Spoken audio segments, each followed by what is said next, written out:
now in Toronto's spring housing market, the prices are surging and a lot of people are looking, and buyers are often faced with competing with 9 or 10 other offers in the urban Toronto areas.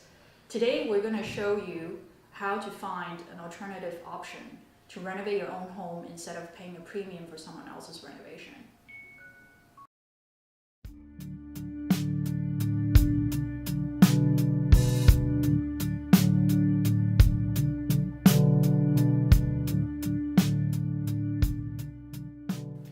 Hi, my name is Anne Locke. I'm a design-focused realtor in Toronto, and today I've invited Carolyn again from Moss Sun Architects to talk about some of her projects. The common problems that buyers are faced with and don't know what to do. So that's perfect that you're here today. I understand that a lot of your projects involves renovating semis and row houses. So instead of having someone, going after a property that is completely finished and you're often paying probably 5 to 6% more than doing a renovation yourself. What can a homeowner do? What should they be looking for when they find this ugly house and, gauge how much they should spend? Can you talk a little bit about your projects? Yeah, sure. Thanks, Anne. I'm Carolyn Moss, Moss Sun Architects. And we do a lot of projects in the downtown core where space is tight and costs are really high. And we really encourage our clients to go and find the house that's cluttered and it's got ugly finishes or outdated finishes, or maybe it was, there's some handyman special work going on. Those are often the deals. Yeah, those are often where you can get, there's the renovated houses that look beautiful and look like a Pinterest showcase are selling for really high prices, but it might not be exactly what you're looking for, and it might not fit your family. Yeah.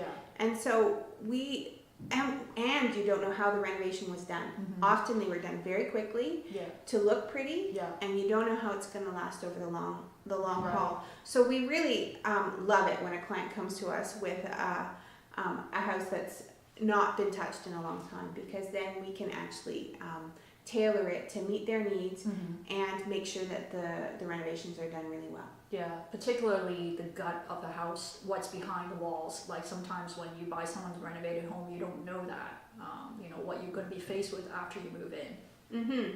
Yeah, exactly. So it might be that a contractor or a flipper is not going to take the time to insulate. Mm-hmm. If you're gutting a ground floor, you're opening up a ground floor of a semi-detached or a row house.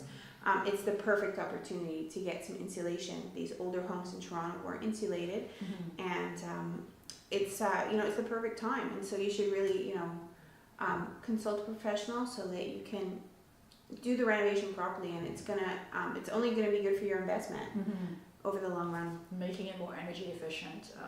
You don't want to spend $100,000 renovating a home that's going to leak air, in the winter. Yeah, so there's lots of benefits to semi-detached and row houses. There's some things that people are often concerned about, like, for example, you're sharing a wall with a neighbor, right? And so you have to really be conscious that any work that you're doing or your neighbor is doing is not structurally affecting the neighboring house.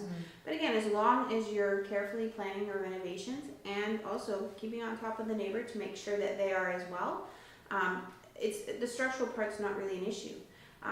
Noise is also sometimes a consideration, but again, if you're doing a renovation, it's the time. You can get some sound insulation in to make it so that you can't really hear between the units. That's a common concern, but there's always a solution to it. Absolutely. There's sound attenuating drywall now, and there's solutions that don't take up a lot of space and make a significant difference. Right.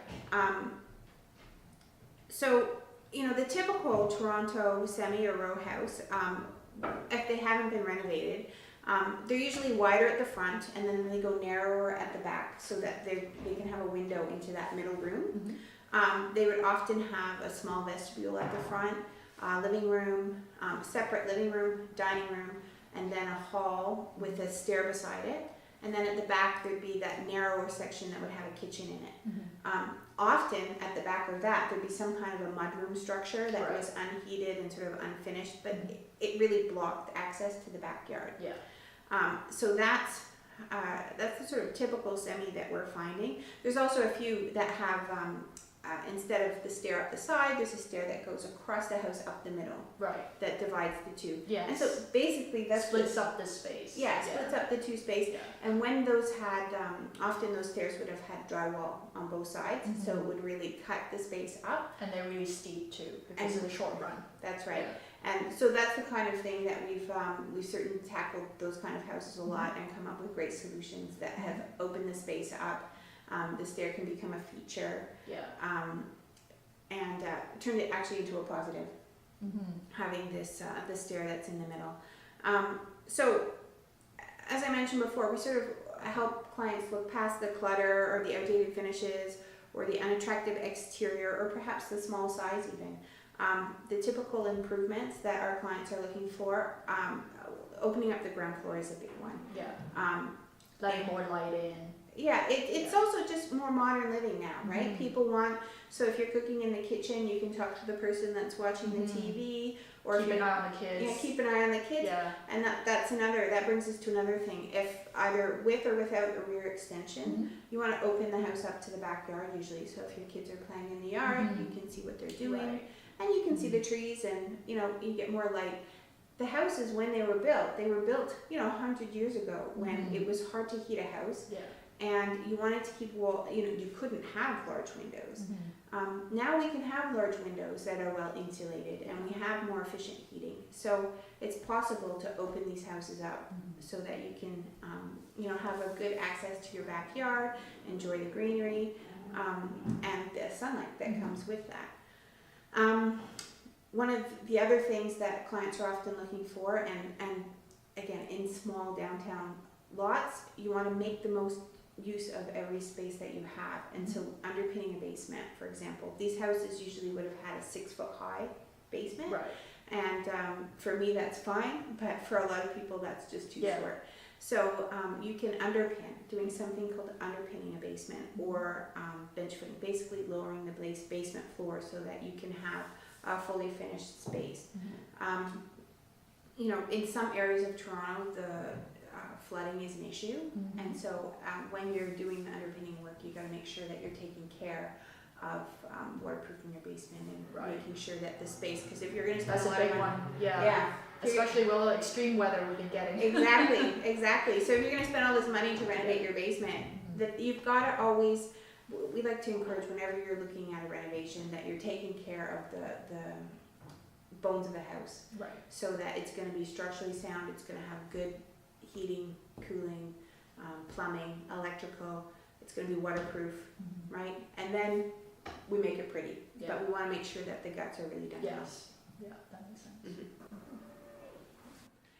So one of the projects I'm going to tell you about today that we did a few years back now is a Leslieville row house. When our client, we actually went to see it with the client, because often clients hire us to do that so that we can look at what the possibilities for a project are, for a property. And this house was the end of a row, so it was sort of like a semi-detached house, but it had the requirements still from the city for a row house. But it was a pretty Victorian from the outside, a little bit in need of some fixing. But walking through the front door, it was probably the most disgusting house I've ever been in. It had been not maintained, sort of handyman specials everywhere. It just smelled bad. It had in the back room, it was listed as it had a washroom, a 4-piece washroom, and then a 1-piece washroom. I was like, how can you have a 1-piece washroom? And it was a toilet in the middle of a room. It was really in very poor condition. Right. But the front was pretty, and the area was really up and coming. So our clients went for it, and it turned out to be a really fabulous project. So this is one where we opened up the ground floor. The house was quite small to start with. It wasn't very long. So we added a 2-story rear addition, and one of the things that was that we like to do, again, this is one where it had a short basement, and they left the existing basement short as some part of the service spaces, but then we actually raised the ground floor in the addition, so that's what gave height into the basement. So the entire main floor was gutted. No, the front part of the ground floor was left as is, right? But then halfway, like, then the addition came and you actually walked up Okay. 3 steps into the addition, Mhm. which then gives the basement added height, Extra height. right? And then the same thing happened on the second floor. So the ground floor had high ceilings, and then the second floor at the rear, and that was the master suite. So it really made sense in the floor plan. And in the images, you'll see that it was a major transformation at the back from a quite dilapidated to house to in the end we had a great family house where there was a small living room, a good sized dining room, a kitchen, and a large family room at the back. Great windows to make it all nice and airy. On the second floor, we had 2 bedrooms, one good sized bedroom, then a smaller kind of kids' bedroom, Yeah. a family bathroom, a laundry area, and then a master suite with a walk-in closet and its own bathroom, and skylights throughout to bring house.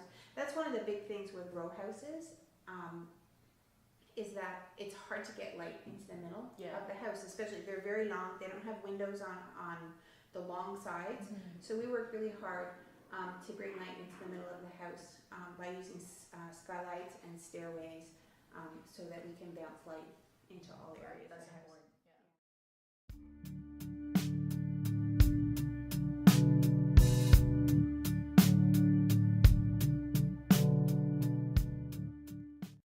And so this house, in the end, really bright, great connection to the backyard, and it turned out to be, a really fantastic investment for these owners. They've actually moved on, and the house is sold for, the highest price on the street.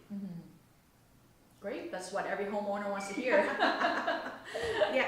So again, it was seeing past the ugly duckling Yeah. into what it could be. Yeah. And you get the personal enjoyment living in it. Yeah. So they got to live in this fantastic house for a long time, and then when they moved on, They probably do the same thing again. well, it's funny. Their neighbor, who at first was very much opposed when we were proposing the additions and going to committee of adjustment, the neighbor was very much in opposition. And we work really hard with neighbors to try to bring them on board, but he just wouldn't come on board. The committee of adjustment approved our proposal because it was actually very much in keeping with the neighborhood. But then once it was all built, the neighbor came and saw it and said, "I love this," and They want to do it too. Well, no, he hired us for I was an expert, like he moved. So that was very interesting. I'm sure you can go on and on about other projects. I sure can. And a lot more stories. Yeah. So if you would like to come back and join us next time, we're actually going to be talking about a lot of, a few more examples of ugly homes. Some buyers look for the deals and buy the ugliest home on the street, and Carolyn has done some projects where she turns them into the most beautiful home on the street as well. So come back and join us. You can contact us on our website or call us if you have any questions before you go and look for your next home. See you next time.